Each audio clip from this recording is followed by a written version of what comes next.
अच्छा भाई, हम लोग अब स्टार्ट करने जा रहे हैं concepts of strategies and environmental issues. तो इस चैप्टर में जो में से जो एरियाज एग्जामिन होते हैं एग्जाम में, वो क्या है जी, मेनली आपके कॉन्सेप्ट्स ऑफ स्ट्रेटेजी है। ठीक है, डेफिनेशन है स्ट्रेटेजी की, उसकी इम्पोर्टेंस है। फिर हम लोग कुछ की एरियाज देखेंगे जो कि अक्सर और बेशतर एग्जामिन होते रहते हैं। वो क्या है? आपका शॉर्ट एनालिसिस, आपका पैस्कल एनालिसिस, आपका पोर्टर्स डायमंड, तो सिनेरियो प्लानिंग किस तरह करनी है। तो ये चीजें इसके अंदर से आती हैं। ठीक है, तो सबसे पहले शुरू करते हैं क्या जी, स्ट्रेटेजी।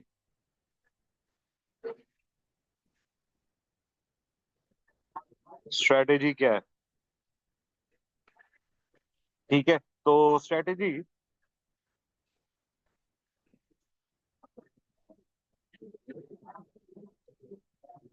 इज द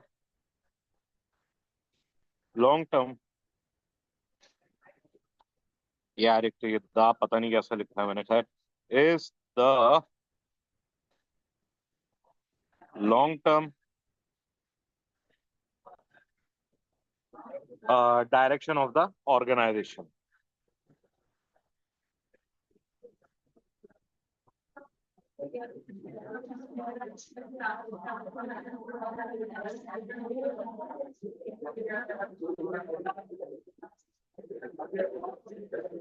क्या स्ट्रेटेजी क्या है? Long term direction of the organisation. ठीक है, लॉन्ग टर्म डायरेक्शन मींस, अब इसमें अगर बात करें जनाब, मेनली क्या बात हो रही है? लॉन्ग टर्म से मुराद है कि 5 to 10 years। ठीक है, अब इसके अंदर क्या क्या आ जाती है कि जी कौन सी प्रोडक्ट लॉन्च करनी है।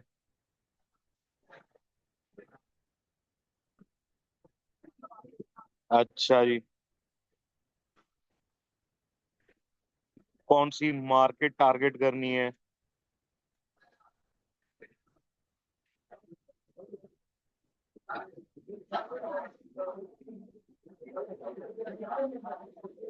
ठीक है, फॉर एग्जांपल देखो, लॉन्ग टर्म डायरेक्शन एक एप्पल है जो कि मैन्युफैक्चरर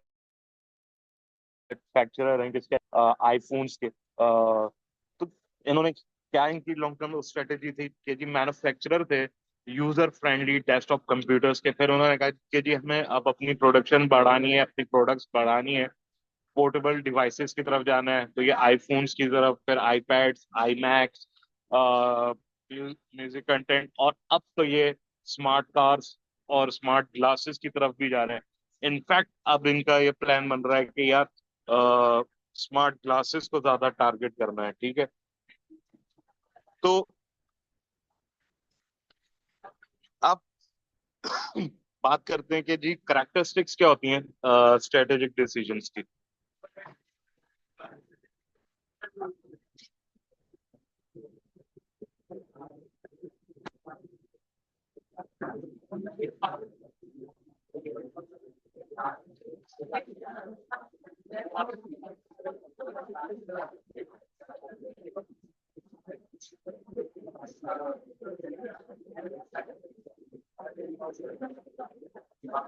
तो करेक्टरिस्टिक्स डिसीजंस की अगर हम लोग बात करें, स्ट्रेटेजिक डिसीजंस की करेक्टरिस्टिक्स क्या होती हैं, तो नॉर्मली जो स्ट्रेटेजिक डिसीजंस की जो करेक्टरिस्टिक्स हैं वो क्या है? पहली, लॉन्ग टर्म डायरेक्शन क्या होगी ऑर्गेनाइजेशन की।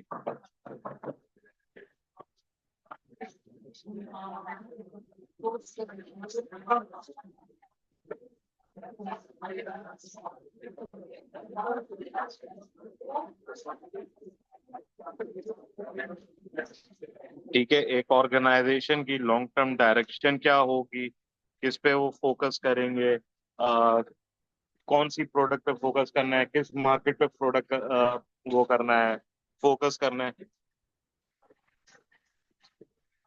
फिर अचीविंग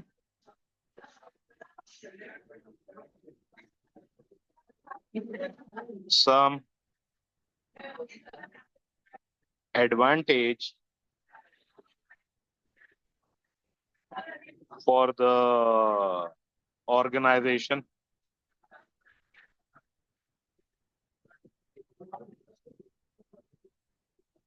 कि जी कॉम्पिटिटिव एडवांटेज लेनी है किसी मोस्ट कमर्शियल ऑर्गेनाइजेशन वगैरह ने, ठीक है, ये इसके अंदर आ जाता है। स्कोप क्या है ऑर्गेनाइजेशन एक्टिविटीज का, ये आ जाता है इसके अंदर।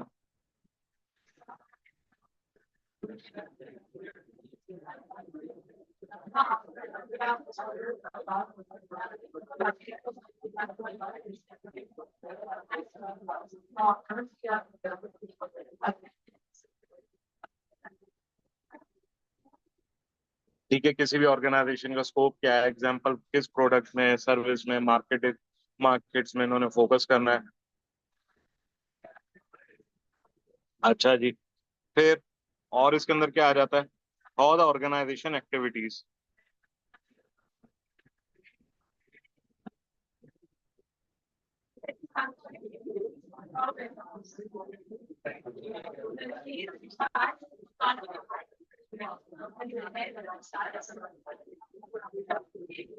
Can be adapted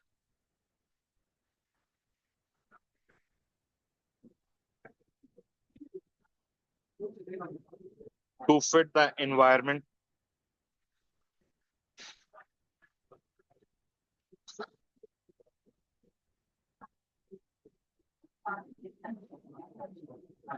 in which it operates. ठीक है, किस तरह एक ऑर्गेनाइजेशन जो है वो अडॉप्ट करती है किसी भी एनवायरनमेंट में फिट होने के लिए, स्पेशली जिसमें वो ऑपरेट करती है। फॉर एग्जांपल कि जी इसके अंदर उसने क्या देखना है, कॉम्पिटिटिव एनवायरनमेंट क्या है।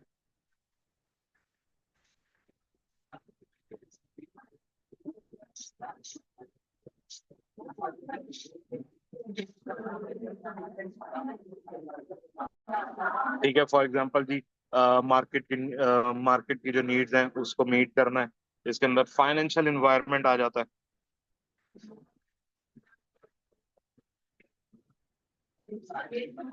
फाइनेंशियल एनवायरनमेंट में यार आपको क्या देखना होता है कि यू नो सेटिस्फाई करनी है शेयर होल्डर की एक्सपेक्टेशंस वगैरह। फिर आपके आ जाती है सोशल इन्वायरमेंट आ जाता है कि जी इको सोशल फ्रेंडली इन्वायरमेंट में आपने क्या देखना है कि जी इको फ्रेंडली एक्टिविटीज वगैरह हो, ऑर्गेनाइजेशन की यूनिक रिसोर्सेज हैं जिससे अपॉर्चुनिटीज वगैरह वो क्रिएट कर रहा है। अच्छा जी। आप स्ट्रेटेजिक चॉइसेस जो हैं वो भी आपकी जो है वो कह लो उसकी भी कुछ करेक्टरिस्टिक्स होती हैं।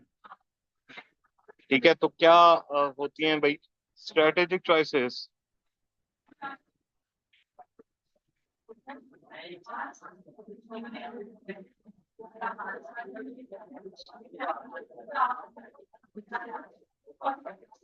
often have the following characteristics.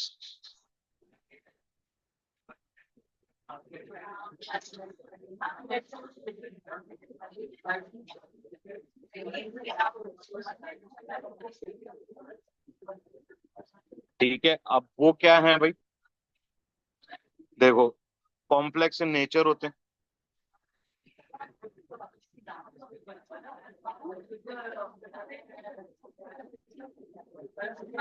अच्छा जी। हाई डिग्री ऑफ अनसर्टेनिटी होती है।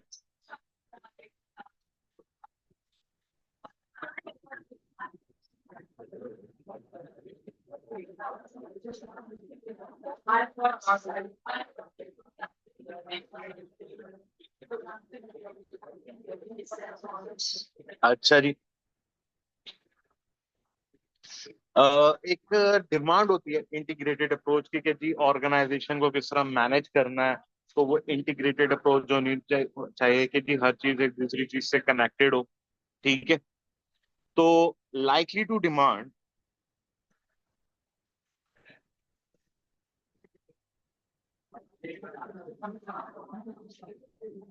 and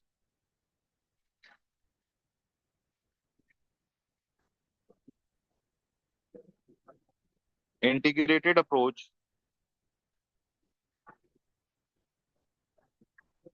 to managing the organization.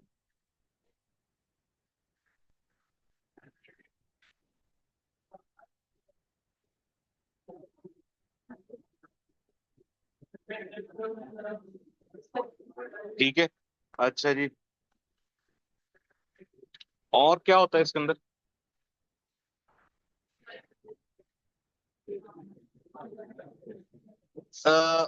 Likely हो कि वो अफेक्ट करे ऑर्गेनाइजेशन को एज अ होल, जो भी प्रोसेसेस हैं ऑर्गेनाइजेशन के अक्रॉस द ऑर्गेनाइजेशनल बाउंड्रीज, वो इसके अंदर इन्वॉल्व हो रही हो। ठीक है, और मेजर चेंजेस इन्वॉल्व हो ऑर्गेनाइजेशन की। ठीक है, तो likely to affect the organization as a whole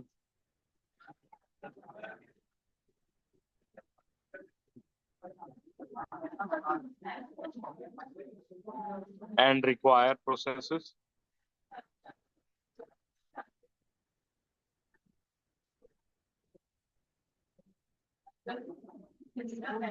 that cross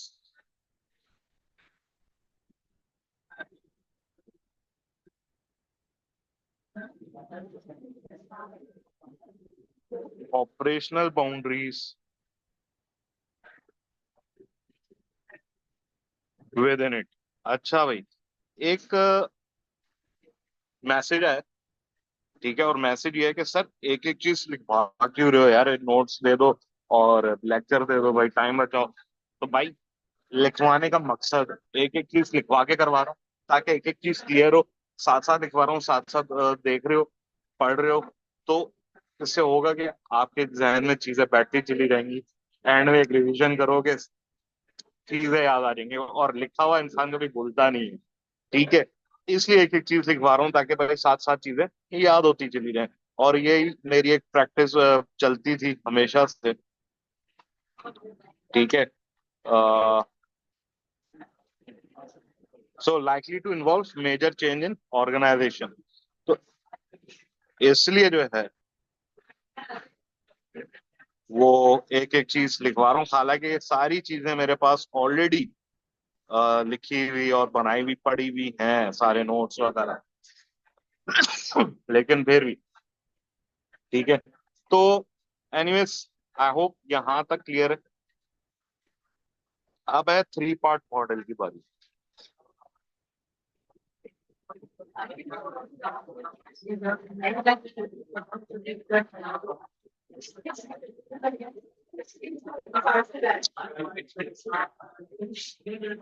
three part model में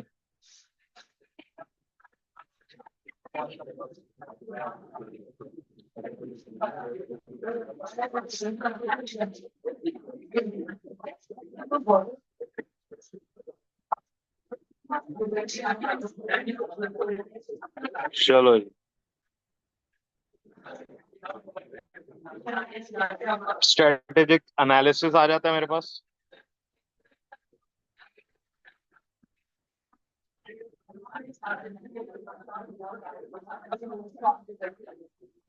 स्ट्रेटेजिक चॉइस आ जाता है,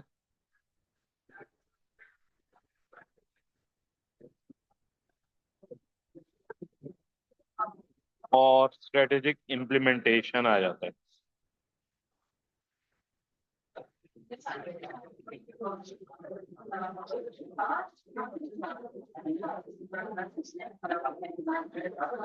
अच्छा जी,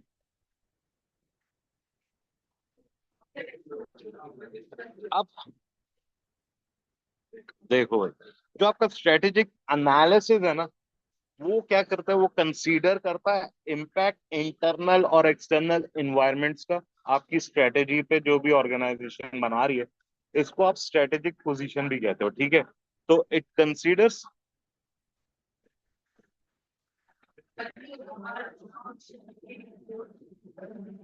internal and external environment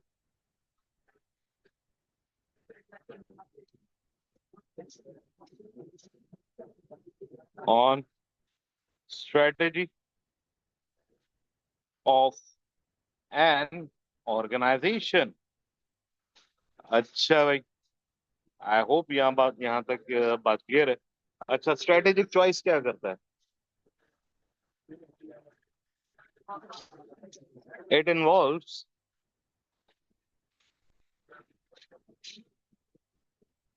identifying, ये आपके लिए आइडेंटिफाई करता है the best strategies, best of the best strategies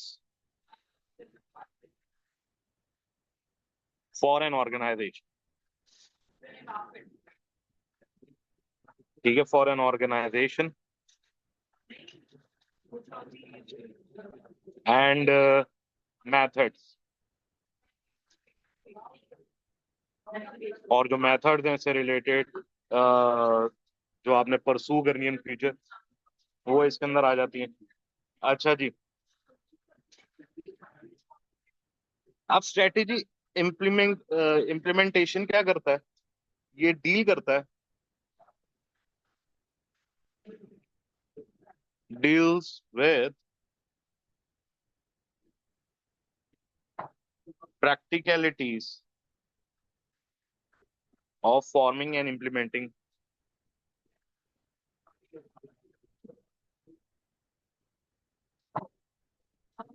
and implementing strategy।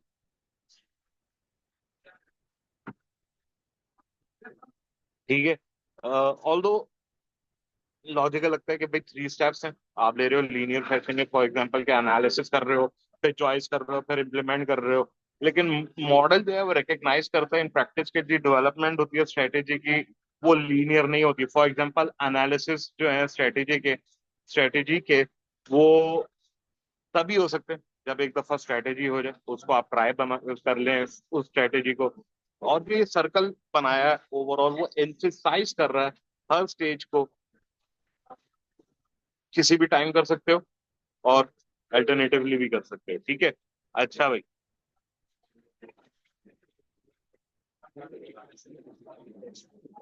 Strategic analysis जो है वो एनालिसिस करता है एक्सटर्नल एनवायरनमेंट के, आइडेंटिफाई करता है क्या चेंजेस हो रही हैं, क्या थ्रेट्स आ रहे हैं, और क्या नई अपॉर्चुनिटीज आ रही हैं। अब टूल्स आ जाते हैं इसके लिए, जैसे कि पेस्टल एनालिसिस आ जाता है, जैसे जो कि पूरे मैक्रो एनवायरनमेंट को देख रहा होता है। फिर पोर्टर 5 फोर्सेस आ जाता है, जो कि आगे जाके हम लोग करेंगे भी, जो कि कॉम्पिटिटिव इन्वायरमेंट देख रहा होता है इंडस्ट्री का। ठीक है, फिर इंटरनल इन्वायरमेंट को अगर आपने डिटरमाइन करना होता है, तो उसके लिए आप कल्चर वगैरह को देखते हो ऑर्गेनाइजेशन के। ठीक है, फिर एक स्ट्रेटेजिक पर्पस आपने अगर इवेल्युएट करना होता है स्ट्रेटेजीज को, तो मिशन स्टेटमेंट और विजन और स्टेटमेंट ऑफ विजन को आप कंसीडर कर रहे होते हो। ठीक है, एक ऑर्गेनाइजेशन जो है उसको अंडरस्टैंड करना होता है कि किस तरह उसका कल्चर जो है वो अफेक्ट कर रहा है स्ट्रेटेजी को। और यहाँ ही पे आ जाती है आपकी स्ट्रेटेजिक ड्रिफ्ट, जो कि हमने आगे जाके देखना भी है कि स्ट्रेटेजिक ड्रिफ्ट जो है वो एक खतरनाक चीज है कि भाई आप एनवायरनमेंट के हिसाब से नहीं चल रहे। ठीक है, अब हम लोग एक देखते हैं किसको जी, शॉर्ट एनालिसिस को।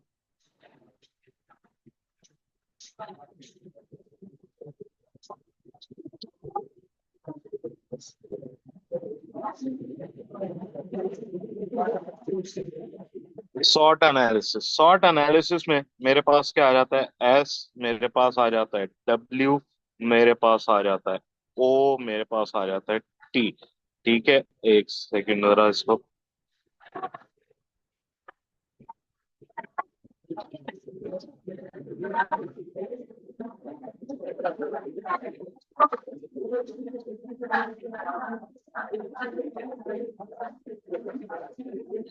ठीक है, चलो, जैसा तैसा बन गया। शॉर्ट शॉर्ट में हमारे पास एस आ जाता है। एस क्या है? हमारी स्ट्रेंथ्स है। ठीक है, डब्ल्यू क्या है? हमारी वीकनेसेस है। अच्छा, ओ क्या है? हमारी अपॉर्चुनिटीज हैं। और टी क्या है? हमारे थ्रेट्स होते हैं। ठीक है। अच्छा, जो हमारे स्ट्रेंथ्स हैं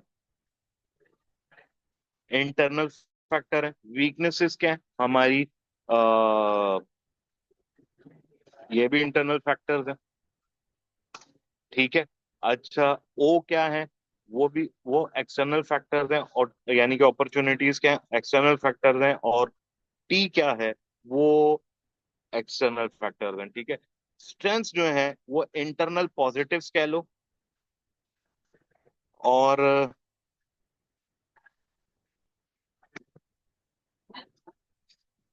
अपॉर्चुनिटीज जो है वो क्या है, एक्सटर्नल पॉजिटिव्स हैं। वीकनेसेस क्या है, इंटरनल नेगेटिव्स हैं। और थ्रेट्स क्या है, एक्सटर्नल नेगेटिव्स हैं। ठीक है। रिपीट करूं, भाई रिपीट कर देता हूं। देखो, स्ट्रेंथ्स क्या है, इंटरनल पॉजिटिव्स। वीकनेसेस क्या है, देखो लिख भी देता हूं, इंटरनल पॉजिटिव्स। वीकनेसेस क्या है, इंटरनल नेगेटिव्स। अपॉर्चुनिटीज क्या है, एक्सटर्नल पॉजिटिव्स। और थ्रेट्स क्या है, एक्सटर्नल नेगेटिव्स। ठीक है। अब स्ट्रेंथ्स भाई, आपकी गुडविल इंटरनल पॉजिटिव्स है। ठीक है। की मैनेजमेंट पर्सनल, ये क्या है, इंटरनल पॉजिटिव्स है। अच्छा जी, आपका जबरदस्त रॉ मटेरियल है,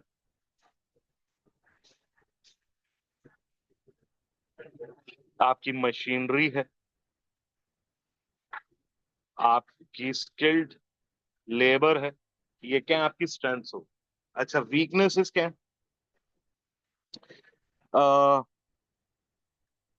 रेपुटेशन लॉस हो गया, लॉस ऑफ की मैनेजमेंट पर्सनल हो गया। ठीक है। मशीनरी ब्रेक डाउन हो गया, वगैरह वगैरह। अपॉर्चुनिटीज क्या है, देखो फेवरेबल लॉज हो गए। ठीक है। फेवरेबल टैक्स रेट्स हो गए। अच्छा जी, फेवरेबल मार्केट डायनामिक्स चेंज हो रहे हैं आपके लिए, वो बेहतर आ गया। ठीक है। इसी तरह थ्रेट्स क्या है, अनफेवरेबल लॉ आ गया, अनफेवरेबल टैक्स रेट्स आ गए। ठीक है। एडवर्स मार्केट डायनामिक्स आ गए, मार्केट आपके हिसाब से नहीं चल रही है ऑर्गेनाइजेशन के वगैरह के। तो ये क्या है, शॉर्ट। अच्छा जी,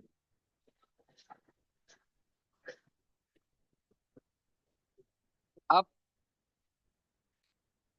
स्ट्रेटेजिक चॉइसेस को, जस्ट अ सेकंड। अच्छा भाई, स्ट्रेटेजिक चॉइसेस को लेके चलते हैं।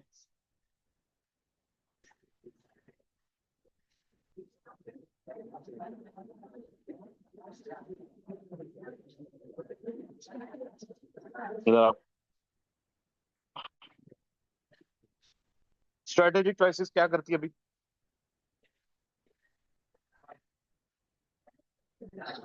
Strategic choice involve deciding which direction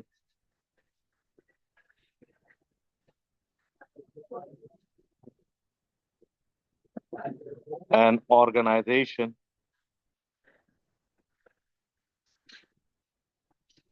should pursue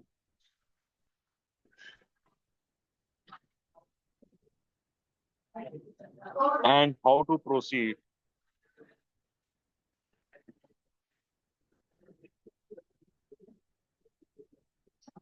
in that way। ठीक है। स्ट्रेटेजिक चॉइसेस में क्या आ जाता है, फिर आपने डिसाइड करना है कि यार कौन सी स्ट्रेटेजी चूज करें। फॉर एग्जाम्पल जी, मैं कहूँ यार लाइव क्लासेस देनी है, या रिकॉर्डेड लेक्चर्स देने हैं, अच्छा रिवीजन देना है तो कितने घंटे का देना है, क्या मुझे डिटेल क्रैश कोर्स कराना है, या मैं एक ओवरव्यू दे दूं, ये क्या करूं। तो ये स्ट्रेटेजीज डिफरेंट आ रही हैं, आप उसके किस वे में जाना है, किस डायरेक्शन में जाना है। ठीक है। इसकी एक और एग्जांपल ये भी आ सकती है, एक example, a decision, for example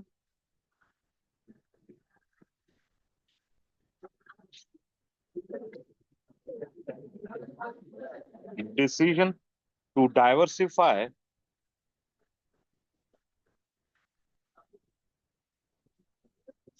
into particular product।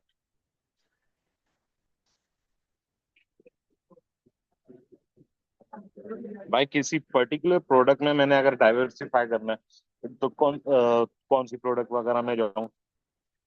तो अब स्ट्रेटेजिक चॉइसेस किस किन किन चीजों में डील करती है, ये भी देख लेते हैं भाई।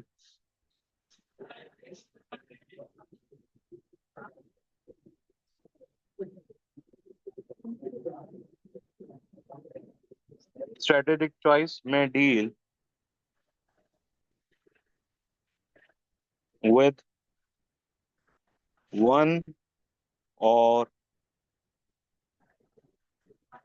More of the following. ठीक है, अब उसके अंदर क्या क्या चीजें आ जाती है भाई।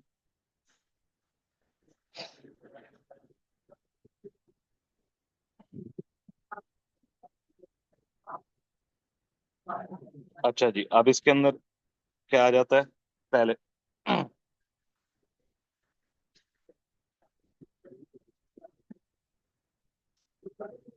Corporate level strategy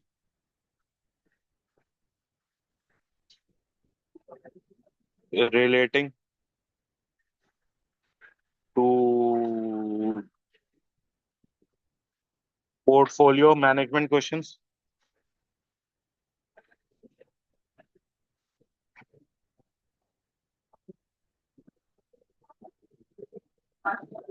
which business units should be held,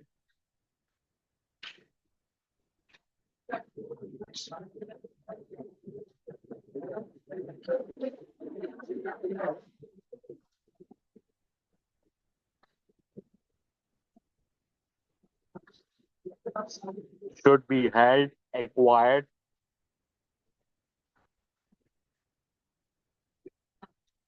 और divested। ठीक है, कौन से यूनिट्स आपने हेल्ड करने हैं, कौन से आपने एक्वायर करने हैं, कौन से आपने डाइवेस्ट करने हैं, अपने पोर्टफोलियो में से निकालने हैं। अच्छा जी, और इसके अलावा क्या आ सकता है स्ट्रेटेजिक चॉइस में। Business strategy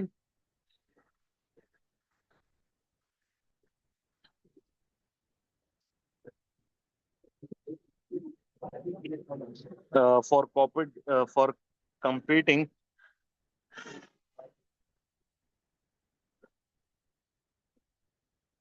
within a particular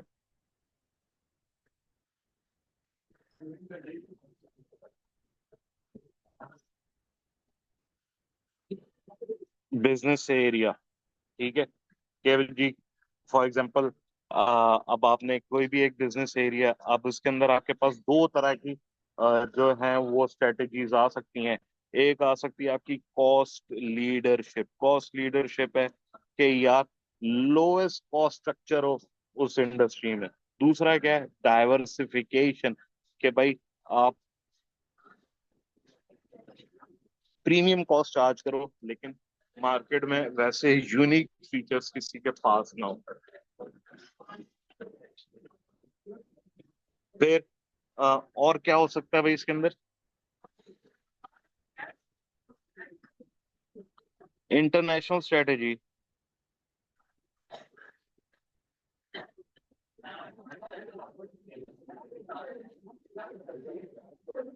looking at whether to diversify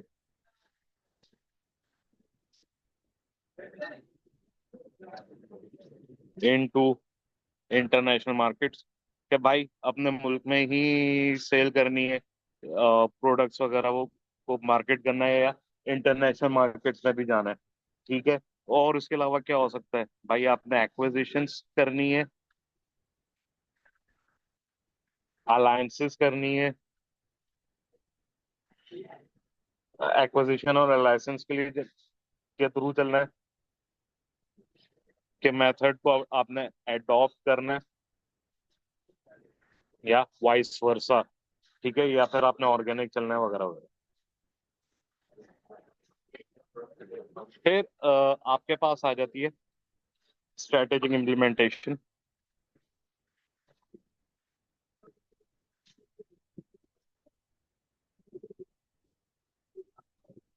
strategic implementation क्या है?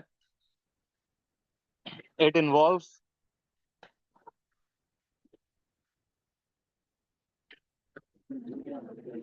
actioning the strategy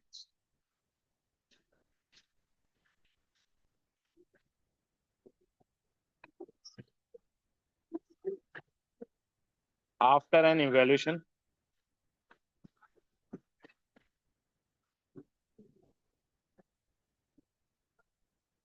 of strategic options।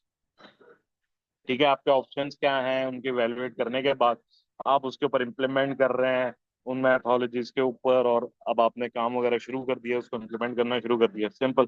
ठीक है, अब हमारे पास और फ्रेमवर्क आ रहा है, एक्सटर्नल इन्वायरमेंट से रिलेटेड है। ठीक है, और वो क्या है? वो है पेस्टल।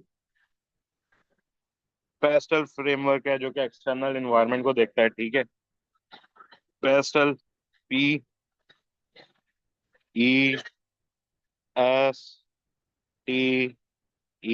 और L, that means political, economical, social, technical, अच्छा जी, इकोलॉजिकल और लीगल। ठीक है, अच्छा जी। अब पॉलिटिकल फैक्टर्स आ जाते हैं। पॉलिटिकल फैक्टर्स में डिफरेंट सिनेरियोज आ जाते हैं, जैसे government stability, taxation policies, foreign trade regulation, social welfare policies वगैरह। ठीक है, इकोनॉमिक फैक्टर्स में आपके बिजनेस साइकिल्स, आपके जीडीपी ट्रेंड्स वगैरह, interest rates, money supply, inflation, unemployment, disposal income आ जाती है। इन्वायरमेंटल फैक्टर्स में आपके protection clause, waste disposal, energy consumption आ जाती हैं। टेक्नोलॉजिकल फैक्टर्स में देखो, आपके गवर्नमेंट स्पेंडिंग, रिसर्च पे government and industry focus, new discoveries, development, speed of technology transfer, rates of obsolescence क्या है। सोशल कल्चर्स में आपकी पॉपुलेशन डेमोग्राफिक्स, आपकी इनकम डिस्ट्रीब्यूशन, आपकी सोशल मोबिलिटी, आपका लाइफस्टाइल की चेंजेस, आपके एटीट्यूड्स काम को लेके, लग्जरीज को लेके, कंज्यूमिंग कंज्यूमिंग रेट क्या है, लेवल ऑफ एजुकेशन क्या है, ये चीजें आ जाती हैं। ठीक है, तो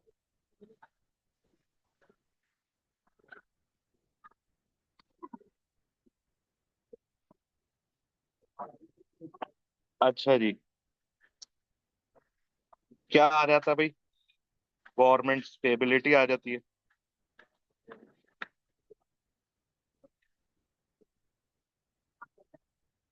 टैक्सेशन पॉलिसी आ जाती है,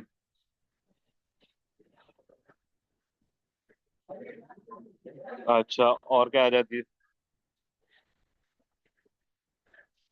फॉरेन ट्रेड रेगुलेशंस आ जाते हैं, और सोशल वेलफेयर पॉलिसीज आ जाती हैं।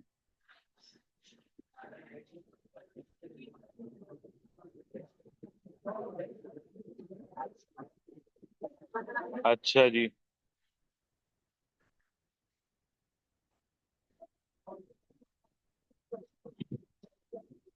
इसके बाद इकोनॉमिक फैक्टर्स में आपके क्या आ जाती है जी? आपके क्या आ जाते हैं? गवर्नमेंट स्पेंडिंग क्या है?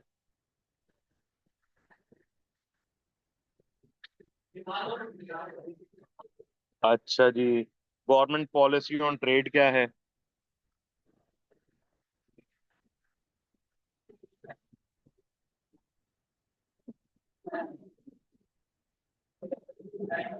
बिजनेस साइकिल की बात हुई थी। बिजनेस साइकिल कैसा चल रहा है भाई? ग्रोथ आ रही है, स्टैग्नेशन चल रहा है, रिसेशन चल रहा है, बूम चल रहा है, इन्फ्लेशन रेट क्या चल रहा है? ठीक है। अच्छा। Exchange rates.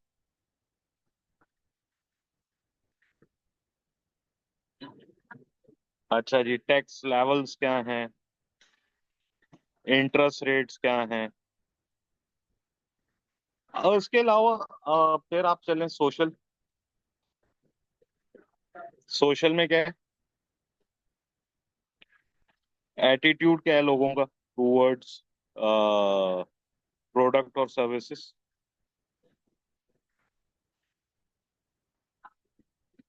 ठीक है। ऑब्वियसली अगर एक मुस्लिम कल्चर वाली इकोनॉमी है तो वहां पे अल्कोहलिक प्रोडक्ट्स नहीं चल पाएंगे। ठीक है। एजुकेशन और अवेयरनेस कैसी है? ठीक है। एजुकेशन और अवेयरनेस होगी तो ही न्यू टेक्नोलॉजी प्रोडक्ट्स चल पाएंगी, वरना नहीं चल पाएंगी। अच्छा जी। फैमिली स्ट्रक्चर किस तरह का है, चलता है भाई? ये एक और सिनेरियो आ जाता है। पॉपुलेशन किस तरह की है भाई? के बर्थ रेट, डेथ रेट्स क्या हैं? अच्छा जी, यंगस्टर्स कितने हैं, बूढ़े कितने हैं, वगैरह वगैरह। लैंग्वेज कौन सी यूज की जाती है सोसाइटी में? बिजनेस एथिक्स किस तरह के हैं भाई? ग्रीन प्रोडक्ट्स को प्रेफर करते हैं, नहीं करते? फिर टेक्नोलॉजिकल फैक्टर्स आ जाते हैं इसके अंदर। ठीक है। जैसे भी ऊपर बात भी हुई थी, अब इसके अंदर है कि भाई इक्विपमेंट्स वगैरह का टेक्नोलॉजिकल आपको कितना पता है उस सोसाइटी में? टेक्निक्स कौन सी पता है, नहीं पता? अच्छा जी। फिर टीम वर्क होता है, नहीं होता? अच्छा जी। क्या प्रोडक्टिविटी टेक्नोलॉजी की किस तरह की है? क्या कॉस्ट रिडक्शन की, रिड्यूस कॉस्ट की तरफ जा रहे हैं, नहीं जा रहे? क्या न्यू प्रोडक्ट्स की तरफ जा रहे हैं, नहीं जाते? ठीक है। अच्छा जी। फिर इकोलॉजिकल को देखें तो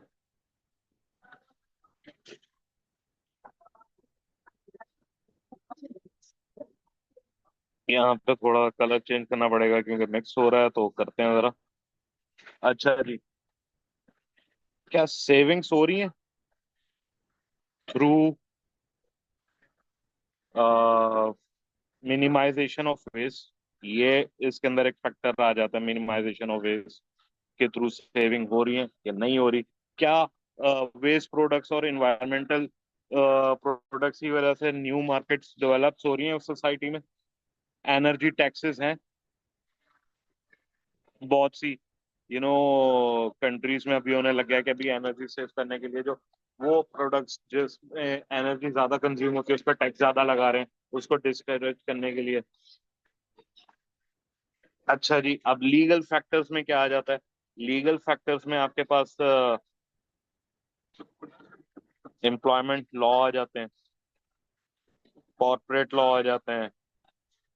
अच्छा, आपके पास हेल्थ एंड सेफ्टी लॉ आ जाते हैं, डाटा प्रोटेक्शन लॉ आ जाते हैं।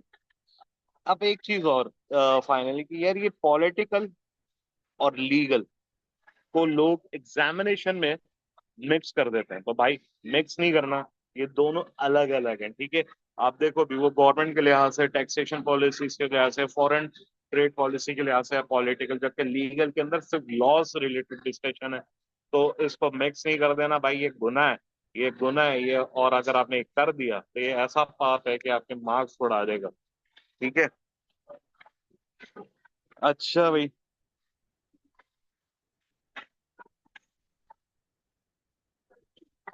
अब आगे बात करते हैं किसके ऊपर?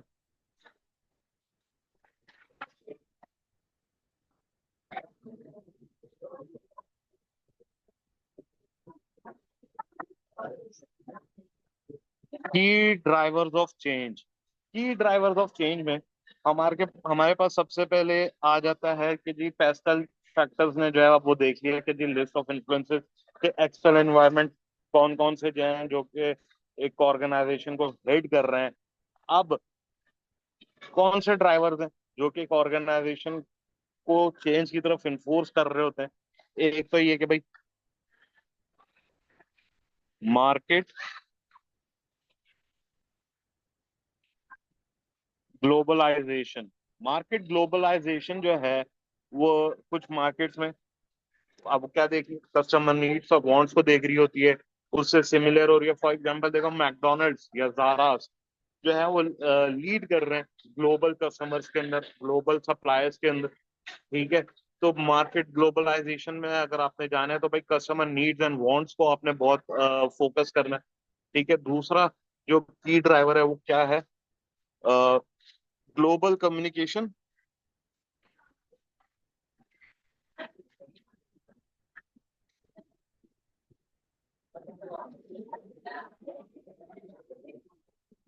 एंड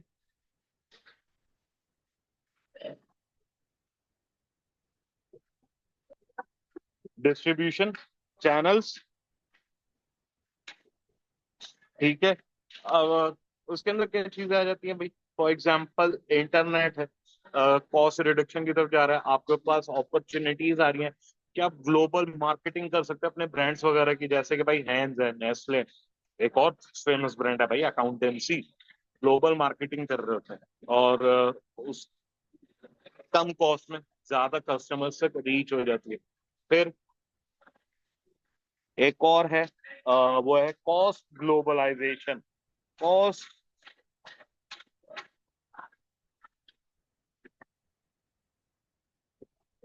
ग्लोबलाइजेशन जो है वो हेल्प करता है कंपनीज पे कि वो अचीव करे कॉम्पिटिटिव एडवांटेज। किस तरह करेगी, इकोनॉमीज ऑफ स्केल्स को, स्पेशली उन इंडस्ट्रीज में जहाँ पे लार्ज वॉल्यूम है, स्टैंडर्डाइज प्रोडक्ट्स हैं, फॉर एग्जांपल इलेक्ट्रॉनिक मैन्युफैक्चरर्स हैं। लो लेबर कॉस्ट के लिए भाई इंडिया में प्रोडक्शन करा लो, चाइना में करा लो, ईस्टर्न यूरोप में करा लो, तो चीपर सोर्सिंग कॉस्ट आ जाएगी, सेंट्रल प्रोक्यूरमेंट हो जाएगी। अच्छा जी। फिर ट्रेड पॉलिसी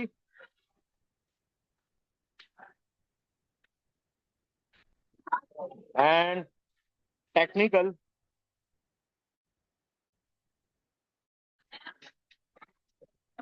स्टैंडर्डाइजेशन। बेहतरीन काम। ठीक है। कि गवर्नमेंट्स जो है वो इंकरेज करेंगी कि फ्री ट्रेड हो बिटवीन नेशंस और लार्ज लार्ज मार्केट्स हो, फॉर एग्जांपल ओपन स्काईज है, माइक्रोसॉफ्ट है, अ, इनके लिए है कि भाई फ्री ट्रेड हो सकता है, एक जमाने तक रहा माइक्रोसॉफ्ट के लिए। अब चूंकि नेशनलाइजेशन की तरफ दुनिया जा रही है तो अब थोड़ा सख्ती ज्यादा हो रही है। फिर ग्लोबल कंपटीशन, भाई बहुत कंपटीशन बढ़ गया सीरियसली। आप क्योंकि ऑब्वियसली बिजनेस करना इतना मुश्किल रहा नहीं है, एक पेज बनाओ और बिजनेस शुरू करो।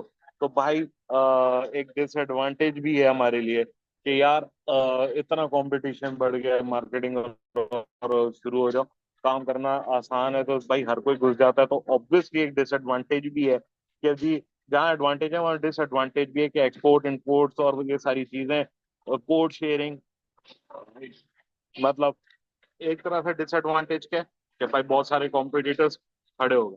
दूसरी तरफ एडवांटेज क्या है कि जी एक्सपोर्ट और इंपोर्ट्स में बिटवीन द कंट्रीज आप कोड शेयरिंग करो अमंग एयरलाइंस वगैरह, काम देखो कितनी आराम से जो है वो रूट्स वगैरह आराम से एक्सचेंज हो जाते हैं। अच्छा जी।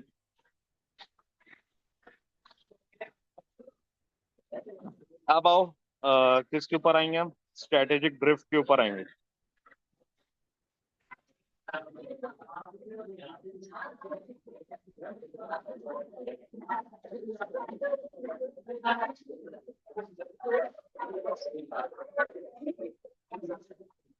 Strategic drift, a situation in which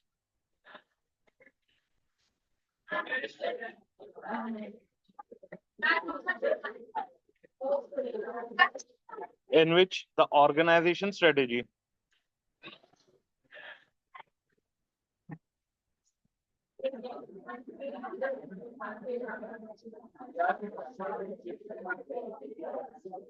Gradually moves away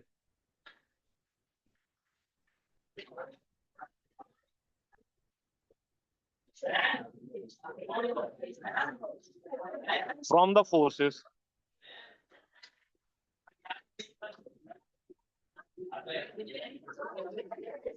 at work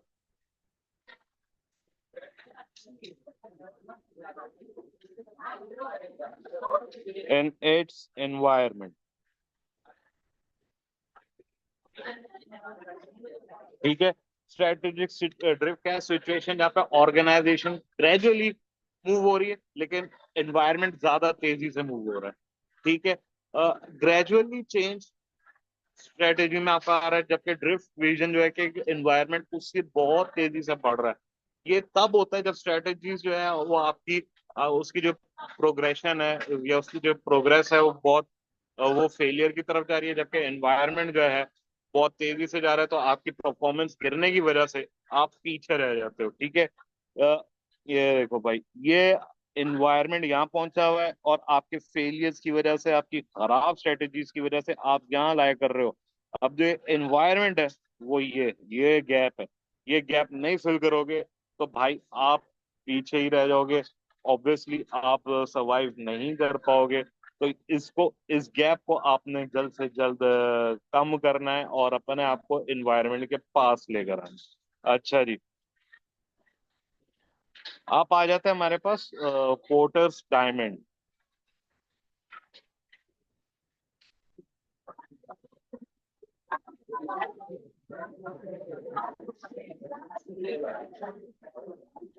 porters diamond में हमारे पास देखो क्या है, फैक्टर कंडीशंस है।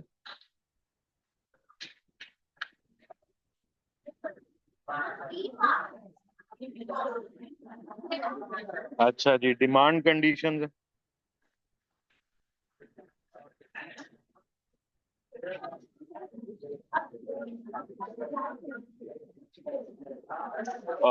रिलेटेड एंड सपोर्टिंग एक्टिविटीज हैं।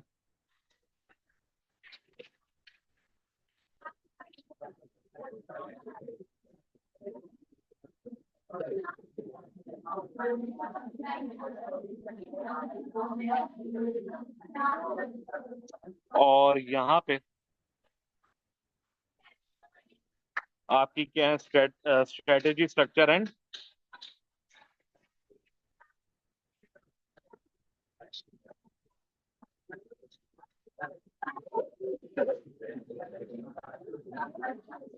And rivalry.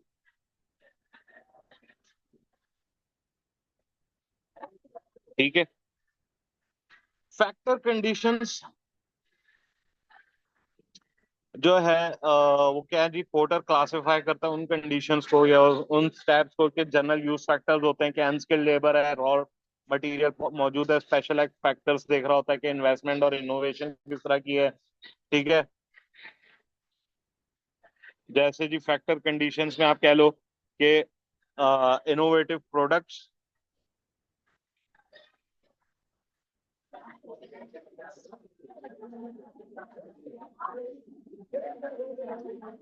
इनोवेटिव प्रोडक्ट्स आपने क्रिएट कर दी। ठीक है, सर्विसेज क्रिएट कर दी थ्रू R&D, यानी कि रिसर्च एंड डेवलपमेंट के थ्रू। ठीक है, डिमांड कंडीशंस क्या है? अच्छा जी, फैक्टर्स। अब पोर्टर यहाँ पे आर्ग्यू करता है कि नेशंस वो और नेशंस जिनके नॉन की फैक्टर्स हैं कि भाई नेचुरल रिसोर्सेज हैं, जैसे कि भाई अरब कंट्रीज हैं जिनके पास ऑयल वगैरह है, ऑयल रिच नेशन हैं। ठीक है, लेकिन वो फिर भी बहुत ग्लोबली लोअर हैं क्योंकि भाई उनके पास इनोवेशन नहीं है। जबकि जापान के पास देखो ऑयल रिसोर्सेज वगैरह नहीं है, लेकिन वो इनोवेशंस वगैरह करते हुए कितना आगे आ गया। अच्छा भी, फिर हमारे पास आ जाता है demand conditions.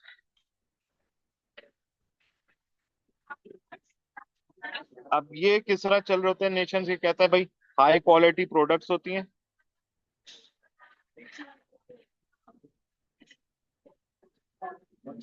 High quality products होती हैं एट फेयर प्राइसेस। ठीक है, जैसे भाई पाकिस्तान है, पाकिस्तान जो है quality most qualitative mangoes produce करता है दुनिया के, लेकिन प्राइसेस फेयर होती हैं।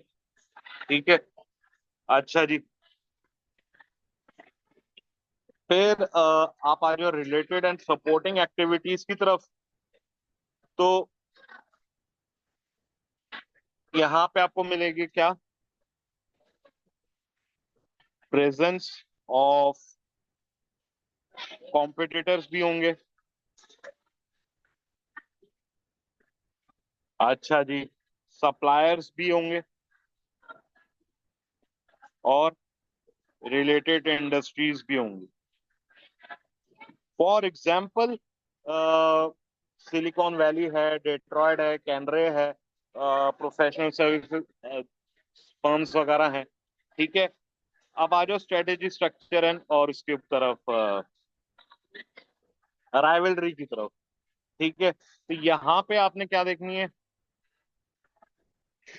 स्ट्रेटेजी देखनी है। ठीक है, स्ट्रेटेजी में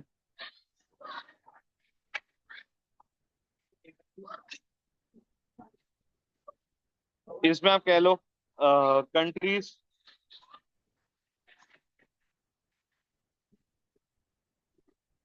whose capital market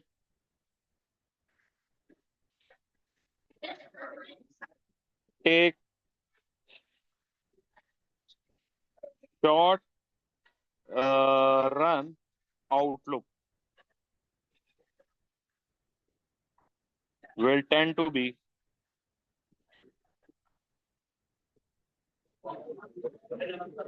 more competitive। ठीक है। In which investment is short term।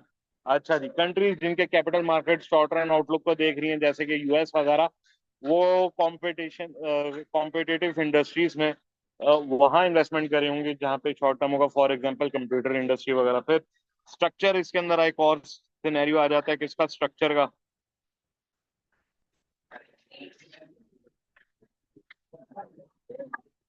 तो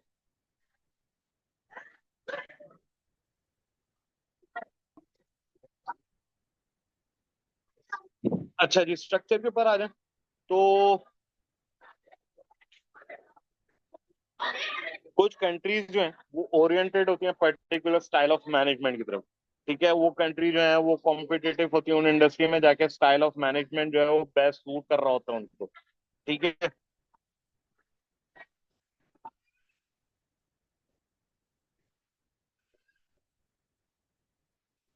some countries may be oriented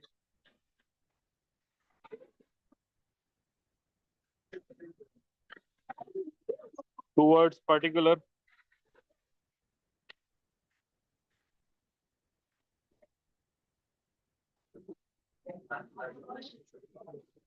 style of management। Particular style of management देख रहे होते हैं भाई, कि अगर एग्रेशन की तरफ है, एग्रेसिव स्टाइल है, आर्म फोर्सेस वाला स्टाइल है, तो वो सूट अगर कर रहा है तो वो टॉप पे होंगे। नहीं सूट कर रहा था तो वो टॉप पे नहीं होंगे, क्योंकि वो सिर्फ अपने एक स्टाइल को लेके चल रहे होंगे। ठीक है। अच्छा जी। एक इसके अंदर एक और सिनेरियो आ जाता है, वो किसका आ जाता है? राइवलरी का।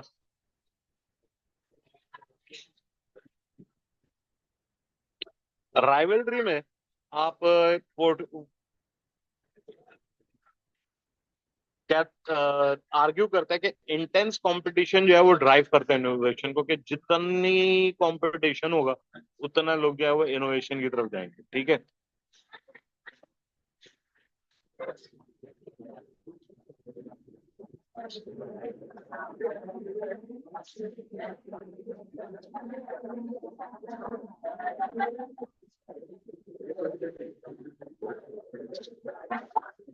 राइट। सो हमारे पोर्टर्स डायमंड के भी सारे अब वो हो गए, फैक्टर्स डिस्कस हो गए। ठीक है। अब सिनेरियो प्लानिंग जब एग्जाम में आती है आपकी इसकी, तो भाई आपने बेसिकली क्या देखना है कि जी कौन से आपके जो है वो एक्सटर्नल एनवायरनमेंट है कि इंटरनल एनवायरनमेंट है, उसको देखते हुए फिर आपने देखना है कि भाई आपका पेस्टल लग रहा है।